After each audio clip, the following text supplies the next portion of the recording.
Trump is raising questions about the U.S. intelligence community as he prepares for the G-20 summit. KCAL9 political reporter Dave Bryan has the president's comments and bipartisan criticism. Absolutely. Well, everyone is gearing up for the summit now, coming really just a few hours, but that doesn't mean it was a quiet day for President Trump, right?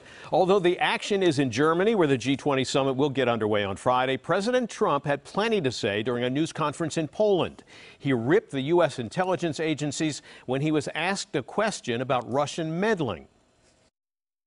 Will you once and for all, yes or no, definitively say that Russia interfered in the 2016 election? I think it could very well have been Russia, but I think it could well have been other countries. The day before his first face-to-face meeting with Russian President Vladimir Putin, President Trump was still dancing around the reality that Russia meddled in the U.S. election, even going so far as to challenge the fact that virtually every U.S. intelligence agency that has jurisdiction concluded it was clearly Russia that meddled in the election. The president, speaking at a news conference in Warsaw with the Polish president, even denied that U.S. intelligence agencies agree it was Russia. I heard it was 17 agencies. I said, boy, that's a lot. Do we even have that many intelligence agencies, right? Let's check it. And we did some very heavy research. It turned out to be 3 or 4. It wasn't 17. Later, the president attempted to drive his point home by discrediting U.S. intelligence agencies, blaming them for the Iraq war. Everybody was 100% sure that Iraq had weapons of mass destruction. Guess what? That led to one big mess. They were wrong. That led to this exchange with the former National Intelligence Director on CNN. Did he just throw the U.S. intelligence community under the bus? Well, it's hard to reach that conclusion.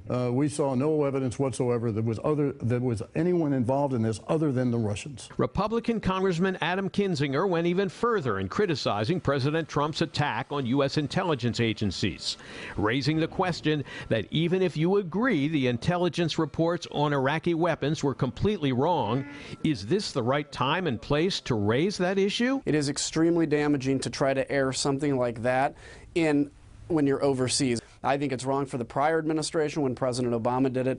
It's wrong for President Trump to air things like what happened in Iraq in front of foreign audiences. And some Democrats fear that unless the president raises the meddling issue with Russian President Vladimir Putin, there could be dangerous consequences in the future. If he doesn't do that, it sends a message to, I think, Mr. Putin that there's a green light to continue this.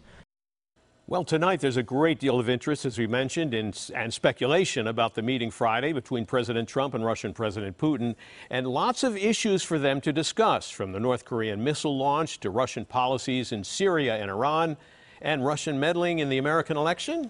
We'll see. Yeah, we will see. Dave, what is the possible fallout from the president's criticism of the American intelligence agencies? It's not the first time he's done this, but it could have an important fallout. I think the intelligence attacks could have a double-barrel impact on Washington. First, at a time when the world has become a very dangerous place, with North Korea flaunting its nuclear arsenal and ISIS wanting nothing more than a terrorist attack on the U.S., and plenty of danger in Syria and on and on and on, never has it been more important for U.S. intelligence agencies to be at the top of their game. Not demoralized and bitter because the President of the United States is attempting to publicly shame them before a worldwide audience. And second, in a more personal way, when the question of possible collusion between Russia and the Trump campaign is very much an active investigation, do you really want to berate the agencies and hardworking agents to make yourself look better? Right. Lena, Jeff?